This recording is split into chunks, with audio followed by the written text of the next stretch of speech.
الحمدللہ الذی وحدہ والصلاة والسلام علی من لا نبی بعدہ اما بعد۔ پارہ نمبر 13۔ اس پارے کے شروع میں حضرت یوسف علیہ السلام کا قصہ چل رہا ہے۔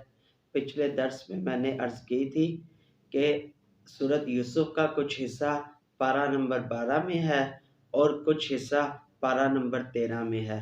جو پارہ نمبر 12 میں حصہ تھا اس کا خلاصہ میں نے پچھلے درس میں بیان کر دیا۔ اب پارہ نمبر 13 میں جو حصہ ہے اس کے خلاصے کو میں بیان کروں گا۔ تو اس پارے میں بتایا کہ جب یوسف علیہ السلام نے بادشاہ کے پاس جا کر وزیر خزانہ کی فرمائش کی، فرمایا کہ مجھے وزیر خزانہ والا عہدہ دے دیں تو میں اس کو بڑے احسن طریقے سے سر انجام دے سکتا ہوں اور اس کا مجھے علم بھی ہے۔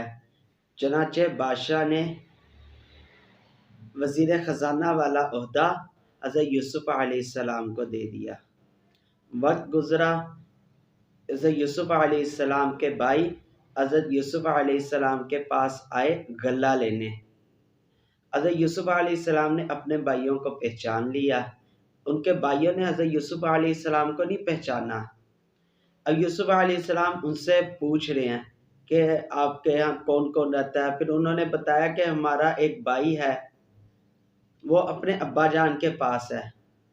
پھر حضرت یوسف علیہ السلام نے فرمایا کہ اگلی بار جب تم آؤ گے تو اپنے بھائی کو لے کر آنا، اس کے بغیر میں سامان نہیں دوں گا، غلہ نہیں دوں گا۔ حضرت یوسف علیہ السلام نے جن پیسوں سے انہوں نے غلہ خریدا تھا وہ پیسے ان کے سامان کے اندر چھپا دیے۔ ان کے بھائی جب گئے اپنے علاقے، سامان کھولا، بیچ میں سے وہ پیسے نکل آئے۔ اب بھائیوں نے اپنے ابا جان حضرت یعقوب علیہ السلام سے کہا کہ وہ پیسے تو اسی سامان میں نکل آئے ہیں۔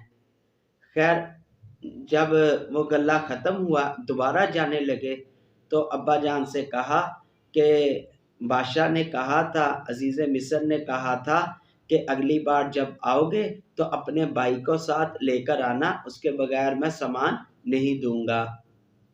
تو ساتھ بھائیوں نے یہ بھی کہہ دیا کہ اگر بھائی ہمارے ساتھ آئے گا تو اور زیادہ سامان ہو جائے گا، ایک اونٹ کا اور سامان ہمارے پاس زیادہ آ جائے گا۔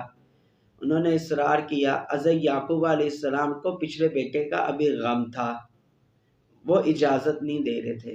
خیر حضرت یعقوب علیہ السلام نے اجازت دے دی اور حضرت یعقوب علیہ السلام نے اپنے بچوں سے کہا ایک ہی دروازے سے داخل نہ ہونا بلکہ الگ الگ دروازے سے داخل ہونا۔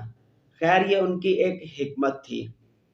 وہ اپنے بنیامین کو، اپنے بھائی کو ساتھ لے کر گئے، بادشاہ کے قلعے میں داخل ہوئے، حضرت یوسف علیہ السلام کے پاس گئے۔ حضرت یوسف علیہ السلام نے اپنے بھائی بنیامین کو اپنے پاس بٹھایا اور دوسروں کو سامنے بٹھا دیا، مہمان نوازی کی۔ پھر حضرت یوسف علیہ السلام نے اپنے بھائی سے کہا کہ میں آپ کا بھائی یوسف ہوں۔ پھر فرمایا کہ آپ اپنے بھائیوں کو بھی نہ بتانا۔ اب اس علاقے کا ایک قانون تھا، اس شہر کا قانون تھا، اگر کوئی سامان چوری ہوتا جس کے پاس سے بھی نکلتا اسی کو سزا دیتے تھے۔ حضرت یوسف علیہ السلام نے کیا کیا کہ اپنے غلاموں کو کہا، ملازمین کو کہا کہ یہ پیمانہ جو وزن والا پیمانہ ہوتا ہے یہ بنیامین کے سامان میں چھپا دو۔ انہوں نے ایسے ہی کیا۔ پھر اس کے بعد اعلان کر دیا کہ وزن والا پیمانہ چوری ہو گیا ہے۔ اب یوسف علیہ السلام کے بھائیوں کو روک لیا تو ان سے کہا کہ ہمیں آپ کے سامان کی تلاشی لینی ہے۔ تو انہوں نے کہا ہم تو چور نہیں ہیں۔ خیر انہوں نے اجازت دی۔ انہوں نے جب سامان میں تلاشی لی تو جو بنیامین کے سامان میں وہ پیمانہ نکل آیا۔ حضرت یوسف علیہ السلام نے بنیامین کو پکڑ لیا، اپنے پاس رکھ لیا۔ اب ان بھائیوں میں جو سب سے بڑا بھائی تھا وہ جا نہیں رہا تھا۔ وہ کہتا ہے کہ ابا جان کو کیا کہیں گے، پہلے بھی یوسف کے ساتھ تم نے ایسا کیا تھا، اب میں کس منہ سے ابا جان کے سامنے جاؤں۔ خیر وہ گئے، انہوں نے اپنے باپ سے کہا کہ بنیامین کے سامان سے چوری کا سامان نکلا ہے۔ جو بادشاہ کے محل کا تھا، تو انہوں نے بنیامین کو رکھ لیا۔ اب یوسف حضرت یعقوب علیہ السلام اور زیادہ غمگین ہوئے، اتنا روئے کہ ان کی آنکھوں کی بنائی چلی گئی۔ خیر، جب وہ بھائی دوبارہ گئے بادشاہ کے پاس، یوسف علیہ السلام کے پاس، تو حضرت یوسف علیہ السلام نے ان سے پوچھا کہ تم نے اپنے بھائی یوسف کے ساتھ کیا کیا تھا؟ تو وہ پریشان ہو گئے کہ ان کو کیسے پتا چلا ہمارے بھائی یوسف کا؟ تو وہ کہنے لگے آپ کو یقیناً بنیامین نے بتایا ہوگا۔ تو پھر وہ حضرت یوسف علیہ السلام نے کہا کہ میں ہی آپ کا بھائی یوسف ہوں۔ خیر، وہ رونے لگے، انہوں نے معافی مانگی، یوسف علیہ السلام نے ان کو معاف فرما دیا۔ یوسف علیہ السلام نے اپنا کرتا دیا انہیں اور فرمایا کہ جاؤ یہ ابا جان کے چہرے پہ رکھنا، اس سے ان کی آنکھوں کی بنائی واپس آ جائے گی۔ اب وہ ان کے بھائیوں میں سے ایک بھائی نے کرتا لیا اور وہاں سے جیسے نکلا، ادھر حضرت یعقوب علیہ السلام کو خوشبو آ گئی۔ وہ کہنے لگے کہ مجھے یوسف کی خوشبو آ رہی ہے۔ یہ اللہ کی کرنی دیکھیں، جب نہیں بتانا تھا تو کنویں میں تھے تو یعقوب علیہ السلام کو اللہ نے نہیں بتایا، اور جب بتانا تھا، بتانے کا وقت آیا تو کیا ہزاروں میل کا سفر، اتنی دور، تو اللہ نے ان حضرت یعقوب علیہ السلام کو حضرت یوسف علیہ السلام کی خوشبو سنگا دی۔ خیر، حضرت یعقوب علیہ السلام کے پاس وہ کرتا آیا، انہوں نے اپنے چہرے پہ رکھا، اس سے ان کی بنائی واپس آ گئی۔ وہ اپنے اہل و عیال کو لے کر حضرت یوسف علیہ السلام کے پاس گئے، تو ادھر حضرت یعقوب علیہ السلام نے اور ان کی بیوی یعنی حضرت یوسف علیہ السلام کی والدہ نے اور 11 کے 11 بھائیوں نے حضرت یوسف علیہ السلام کو سجدہ کیا۔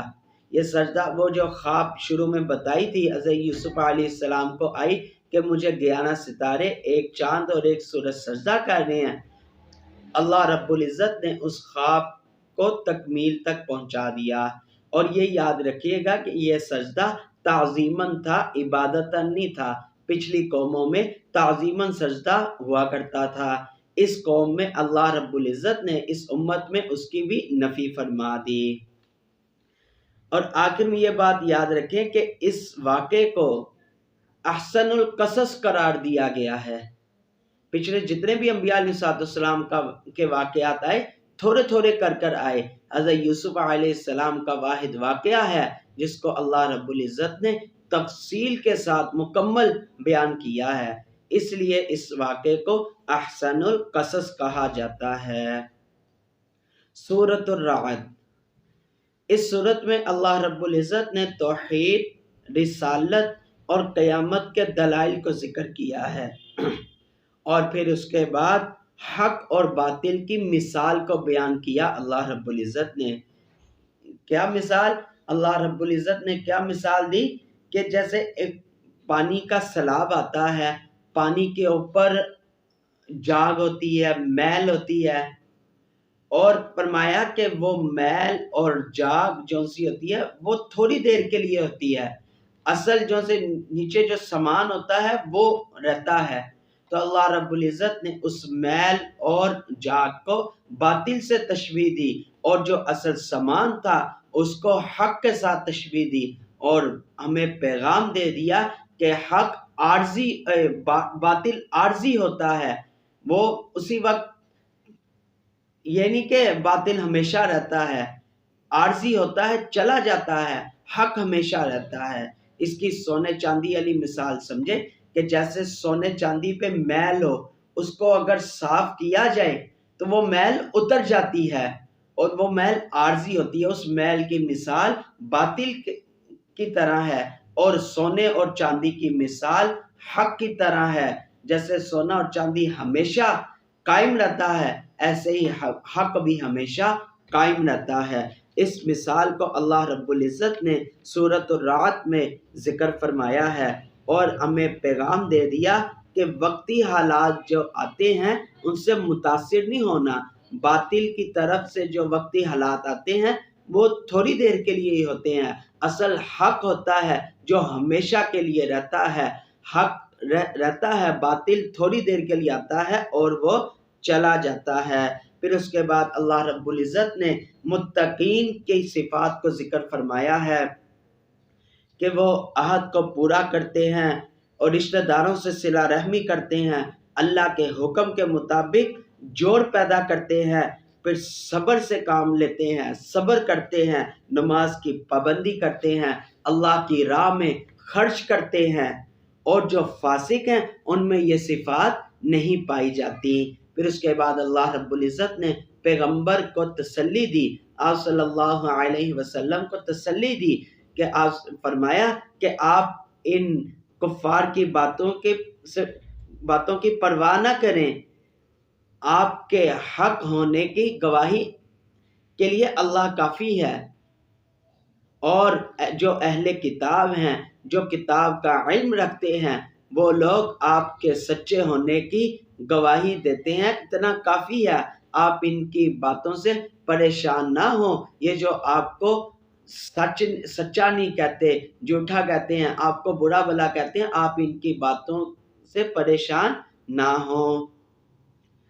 سورۃ ابراہیم، اس سورت میں اللہ رب العزت نے ابتدائی آیات میں قرآن کے نزول کی حکمت کو بیان کیا ہے کہ قرآن کو نازل کیا، اس کی حکمت کیا ہے؟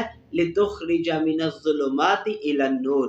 قرآن ایک ایسی کتاب ہے، اس کی حکمت یہ ہے جو اس کے ساتھ دوستی کرے گا، جو اس کے ساتھ تعلق بنائے گا، یہ قرآن اس بندے کو اندھیریوں سے نکال کر روشنی کی طرف لے جائے گا۔ پھر اس کے بعد اللہ رب العزت نے موسیٰ علیہ السلام کے قصے کو بیان فرمایا، اور پھر اس کے بعد بطور خاص احسن کلمہ اور کلمات طیبہ اور کلمات خبیثہ، اس کی مثال کو ذکر کیا ہے۔ کلمات طیبہ کی مثال اللہ رب العزت نے فرمائی کہ ایک مضبوط درخت کی طرح ہے، جس کی جڑیں بھی مضبوط ہوتی ہیں، جس کے پتے بھی، ٹہنیاں بھی مضبوط ہوتی ہیں، وہ ایک مضبوط اور بلند درخت ہوتا ہے۔